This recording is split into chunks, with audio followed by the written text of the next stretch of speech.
Good morning viewers, কেমন আছেন আপনারা? আই হোপ ভালো আছেন, আমরাও ভালো আছি। এবার যারা ভিডিওটি দেখছেন একটা লাইক দিয়ে পুরো ভিডিও কমপ্লিট করবেন এবং সাবস্ক্রাইব করে পাশে থাকবেন।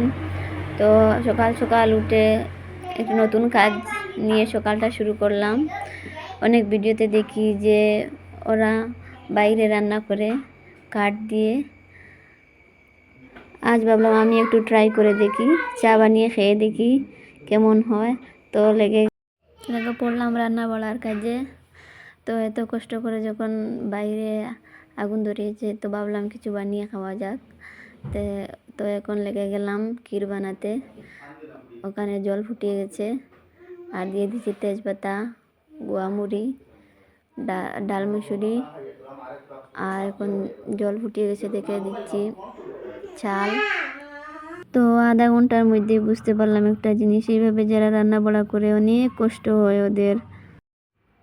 এখন আমার চালগুলো সেদ্ধ হয়ে গেছে, এখন দিয়ে দেব গুড় আর দুধ দিলে হয়ে যাবে ক্ষীর বানানো।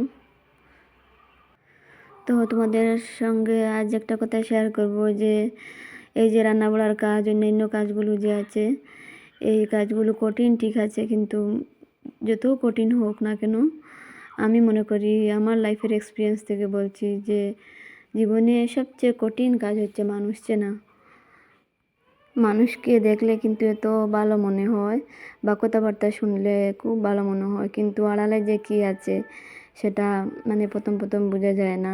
কিছু মানুষ আছে সামনে এত ভালো দেখায়, কিন্তু ভিতরে যে কী আছে ওইটা চলাফেরা না করলে বোঝা যায় না। কিন্তু কেন জানি না মানুষ এইসব করে, যে সামনে ভালো দেখায় আর পিছনে যে কথা বলে অন্যের বিষয়ে। আর ওটা মানুষ কেন বুঝে না যে একদিন না একদিন তো আমার ইমেজটা আমার রিয়েল ইমেজটা মানুষের সামনে ভেসে উঠবে। কেন আমি মনে করি কেউ যদি মন থেকে ভালো না হয় তো যতই মানুষের সামনে ভালো হওয়াটা তুলে ধরে আমি ভালো মুখে যতই বলুক না কেন, কিন্তু সে ভালো হবে না। একদিন না একদিন তার রিয়েল ইমেজটা মানুষের সামনে ভেসে উঠবে। কিন্তু ওইরকম আমার সঙ্গে এরকম একজন এ ধরনের একটা ব্যবহার করেছে, যে সামনে আমি মনে করতাম অত ভালো। আমার তো সাধারণত বাবার বাড়ি যাওয়া আর প্রতিদিন স্কুল যাওয়া, বাড়িতে তো আমি একাই থাকি, আমার একটাই পরিবার, এখানে আমরা একাই থাকি। যখন অন্য মানুষের সাথে এত মেলামেশা নেই, তাই বলছি যে এই মানুষগুলোর মধ্যে একজনই আছে আমার সঙ্গে খারাপ ব্যবহার করেছে, যে আমি ভাবতাম খুব ভালো মানুষ, কিন্তু আমার মনে আঘাত দিয়েছে, খুব কষ্ট লাগছে আমার। আমি মানুষটাকে বুঝতে পেরেছি যে আমার সঙ্গে এই ধরনের ব্যবহার করেছে, কিন্তু জানি না কেন মানুষে সামনে ভালো দেখাতে চায়। আমি মনে করি যতদিন কোনো মানুষ মন থেকে ভালো হতে চাইছে না বা মন থেকে ভালো হয় না, ভালোটা দেখিয়ে কাউকে মুখে বলে প্রকাশ করা যায় না যে আমি ভালো। মন থেকে যদি ভালো হয়ে যায় সবই বুঝতে পারবে যে ও ভালো, ঠিকই ভালো। তোমরা আবার এই কথাটাকে অন্যভাবে নেবেন না। আমি মানুষ মেনশন করতে পারছি না বা আমি বুঝিয়ে বলতে পারছি না, পুরো মেনশন করছি না, কিন্তু তোমরা অন্যদিকে নেবে না প্লিজ। আমি একটু তোমাদের সাথে শেয়ার করলাম যে একটু হালকা হব বলে। তো এখন তোমাদের সাথে গল্প করতে করতে আমি স্কুল যাওয়া থেকে আসার পর্যায়ে। তো স্কুল থেকে এসেই নামাজ পড়ে এখন রান্না করতে এলাম। আর আজ সকাল সকাল আমার রান্না করা হয়নি, এসব করে গিয়েছিলাম বাইরে একটু রান্না করে চা খেয়ে, ক্ষীর খেয়ে, এইসব খেয়ে গিয়েছিলাম। তখন এখন এসে রান্না করছি। এখানে হচ্ছে মাছের ঝোল আর আলু ভাজি করেছি। তো রান্নাবান্না করে আজকে খেতে হবে, সকালে রান্না করে যাইনি বলে। তো রান্না হয়ে গেছে, এখন আমরা এখন আবার খাওয়া দাওয়া শেষ করে একটু বাইরে বেরিয়েছি হাঁটতে। বাইরের দিকে একটু হাঁটলে ভালোই লাগে বিকেলে। এখন আবার দিন একটু লম্বা হয়েছে বলে স্কুল থেকে এসে রান্না বাড়া করে খাওয়া দাওয়া করে এরপরে একটু টাইম পাওয়া যায় বাইরের দিকে বেরিয়ে হাঁটতে।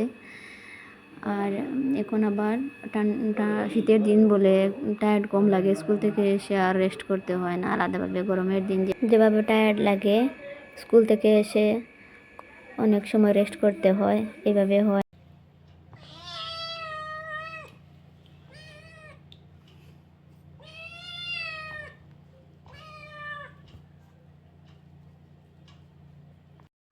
তো এই হচ্ছে আমাদের পরিবারের নতুন সদস্য।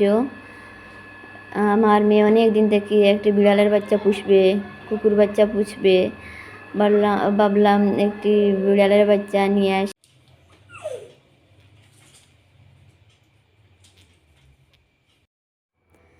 ওকে পেয়ে আমার মেয়ে আবার অনেক খুশি। ওর আবার নামও রেখে দিয়েছে, ওর নাম কিট্টু। কিট্টু রেখে দিয়েছে। আর অনেক ধরনের খেলা খেলছে, মার্বেল দিয়ে খেলছে, ওইটা আবার সুতোয় বেঁধে ওর সঙ্গে খেলা করছে আর হাসছে, অনেক মজা করছে আমার মেয়ে। এখন আবার বলছে যে ওই বিড়ালের বাচ্চাটা ওর সঙ্গে ওই রাত ঘুমাবে, বিছনাতে ওকে জায়গা দেবে ঘুমানোর। আর আজ যে বাজারা ফোন করছে সবাইকে বলে দিচ্ছে যে আমরা একটু বিড়ালের বাচ্চা নিয়ে এসেছি, আমি একটু বিড়ালের বাচ্চা নিয়ে এসেছি, ওর সঙ্গে খেলছি। আজকে আর পড়াশোনা না, কিছুই নেই, পড়াশোনা নেই, খেলায় ব্যস্ত। আর আমাদের ভিডিওটি যদি ভালো লাগে আপনাদের please comment, like, share and subscribe করবেন।